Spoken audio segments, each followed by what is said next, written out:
The Lycra onesie is the obvious choice for performance and for fashion, whether you're bobsledding or choke slamming someone in a cage match. Racing cyclists have also adopted these a lot lately, leaving their traditional bibs and jerseys at home on race day. It's a really easy choice to make if you're a time trialist or a weekend crit hero, where performance gains matter a lot. Performance gains for tight-fitting clothes, for example, have been shown that loose-fitting clothes by comparison result in 1.5 times the drag coefficient of their tight-fitting counterparts. This is because the flapping in the wind causes immediate separation of the boundary layer and can result in a much larger low-pressure zone behind the rider. Skin suits like this can improve upon the jersey and bibs because when changing positions and when traveling over a long period of time, they don't get bunched up. They stay smooth no matter what's going on. After adding in some assumptions, we can calculate that a randonneur wearing flappy clothes is losing about 8 to 10 minutes per 100 kilometers ridden compared to if they were wearing really tight-fitting clothes or a nice skin suit like this. But for us ultra-long distance athletes, our equipment first needs to satisfy some demands for function, for comfort, and for general usability. Much to the horror of my fellow cyclists and townspeople around here, I've been testing one-piece skin suits for the past year on training rides and on ultra-long distance events. Here's what I found. My first experience with skin suits was watching a track rider go for a record and having his team help dress him and smooth out the fabric on his paper-thin skin suit and zip him up from behind. It looked miserable and completely impractical. It turns out not every skin suit is like that.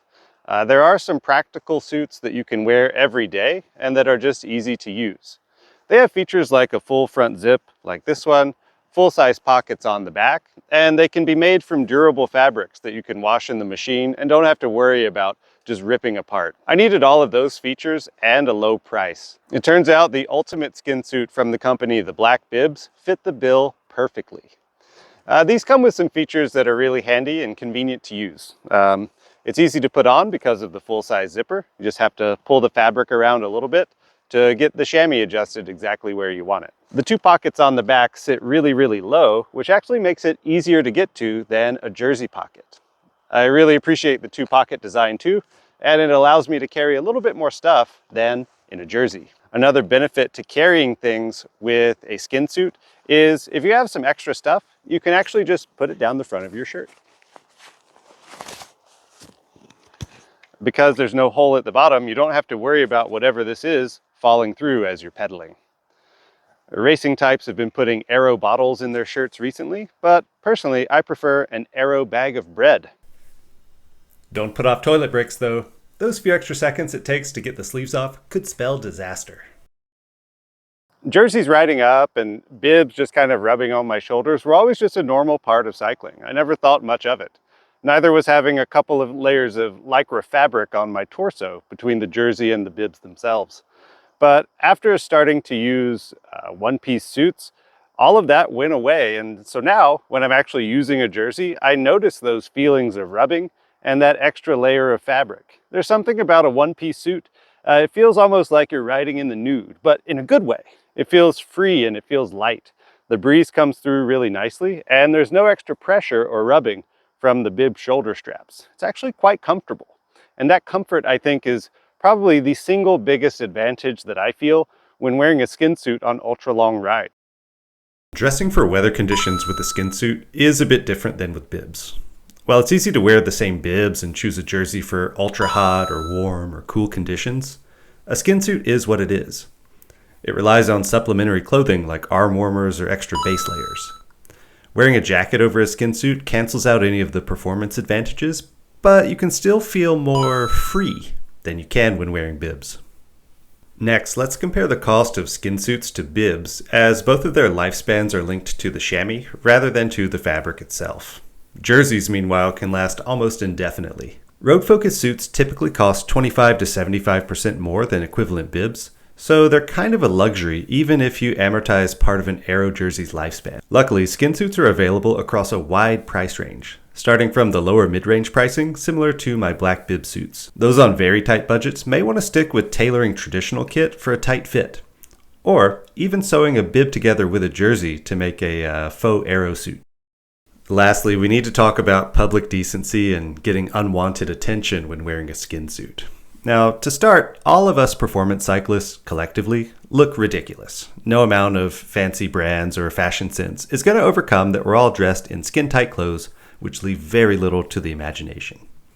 But as long-distance cyclists, we impose our detailed silhouettes on everyone we interact with, whether they like it or not. Skin suits may amplify their surprise and their discomfort. Only a seam serves as a boundary between the upper and lower sections of a skin suit. Designs that have a waistband and a Faux-Jersey appearance should not only help with standing nature breaks, but they also look more like a regular jersey and bibs, which might be more comfortable for townspeople and fellow riders to look at. Suits designed like the Black Bibs Ultimate can use contrasting colors too for the upper to more convincingly separate the top and the bottom. Unfortunately, most skin suits come in colorways that are both uninteresting and hide the body form poorly, like black on black or black with a white top. Let me know in the comments if you'd be interested in a style more suitable for the randonneur and what that might look like. I may be able to cook up a nicer looking skin suit for us to wear. So in summary, one-piece skin suits come with a lot of advantages for performance, for comfort, and for practicality, and they only have a few downsides which can be mitigated. With that, I'm going to continue wearing them and try to wear them as much as possible moving forward. But I'm going to need y'all to start wearing them too so I don't look so out of place. To help out, I've added a few links to the video description with some models and options that might be suitable for an ultra-long distance cyclist. Ride safe, everyone, and see you in the next video. A little side note here at the end of the video, you may have noticed a little icon pop up when I first mentioned the black bibs that I've been using now for over a year. Clear direct disclosure of biasing factors is often pretty poor in the cycling media space, whether it's from major outlets, small creators like me, or business owners who are moonlighting as neutral voices. To do my part to support transparency, I'm going to label how I acquired products featured in future videos, as well as relevant relationships or other incentives that might influence my bias. Here are the icons that I'll use, and here's what's gone down until now. While this channel is small, niche, and mostly features things that I just buy, that may change, and I hope to affect positive change outside my little channel here, so I've included a link to the transparency icons in the video description so any other content creators can use them freely.